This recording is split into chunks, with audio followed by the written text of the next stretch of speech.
বাস্তব জীবনের গল্প পর্দায় আনার প্রস্তুতি নিচ্ছেন বলিউডের মিস্টার পারফেকশনিস্ট আমির খান।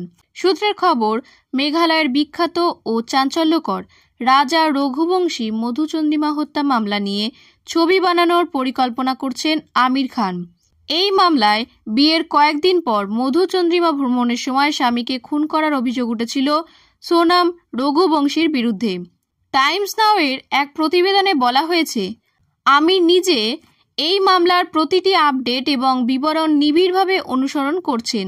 শুধু তাই নয়, তিনি তার প্রযোজনার সঙ্গে যুক্ত ঘনিষ্ঠ বন্ধুদের সঙ্গে প্রতিনিয়ত এই বিষয়টি নিয়ে আলোচনা করছেন এবং এই মামলা অবলম্বনে একটি মার্ডার মিস্ট্রি থ্রিলার ফিল্ম নির্মাণ করছেন।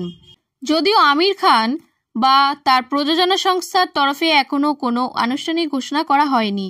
প্রসঙ্গত, চলতি বছরের মে মাসে রাজা রঘুবংশী হানিমুন হত্যা মামলা গোটা দেশে আলোড়ন সৃষ্টি করেছিল। এই মামলার মূল অভিযুক্ত সোনাম রঘুবংশী 1 মাস ধরে শিলং জেলে রয়েছেন। এ সময় তার পরিবারের কোনো সদস্য তার সঙ্গে দেখা করতে আসেননি বা কারোর সঙ্গে দেখা করার ইচ্ছাও প্রকাশ করেননি সোনাম। বলা হচ্ছে, নিজের কৃতকর্মের জন্য তার কোনো অনুশোচনা নেই এবং কারাগারের পরিবেশের সঙ্গে নিজেকে মানিয়ে নিয়েছেন তিনি।